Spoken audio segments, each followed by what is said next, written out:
They can also mimic telephone ringing and a whistle. So let's have the telephone.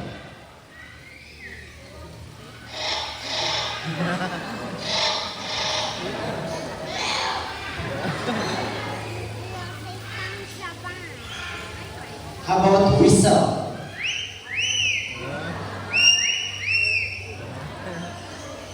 So Miss Donna, I hear that Lani and Rudy have a hidden talent. Yes, they love to sing, but before they sing, they need to have a warm up first. Okay, but let's do the warm up.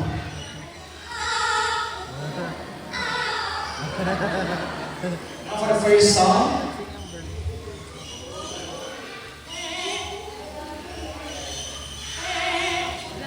Again.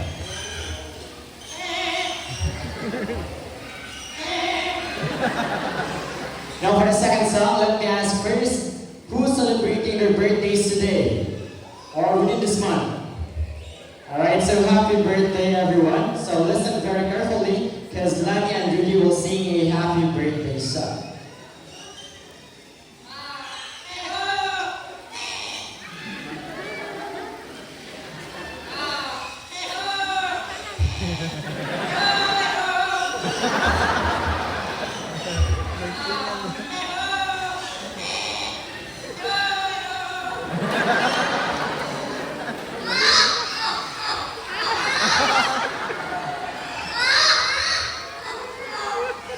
So a round of applause to our two little Amazon card named Lani and Rudy. Now let's meet Lani and Rudy's good friends. Our most handsome Tuka Tuka named Mr. Horn.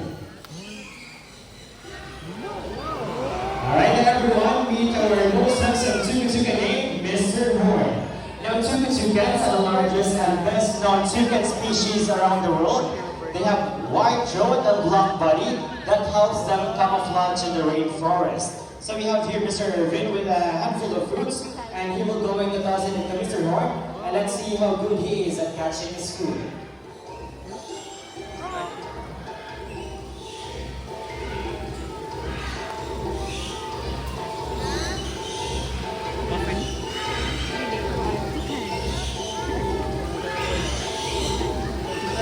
So as you can see, Mr. Horn here has a large and beautiful bill that looks heavy, but in reality, it is extremely light as it's only made up of protein and keratin, just like our hairs and nails.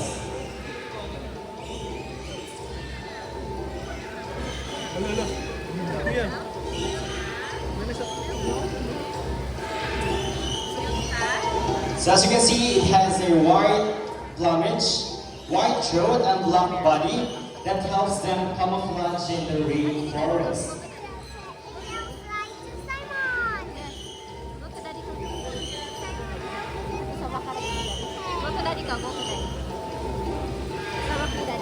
So again, as you can see, Mr. Horn here has a large and beautiful bill that looks heavy, but in reality, it is extremely light as it is only made up of protein and keratin, just like our hairs and nails.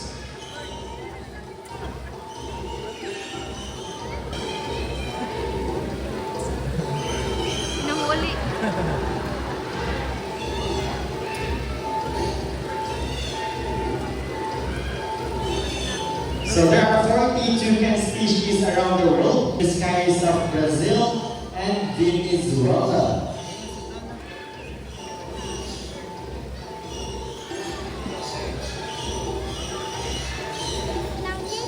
So there are 40 toucan species around the world.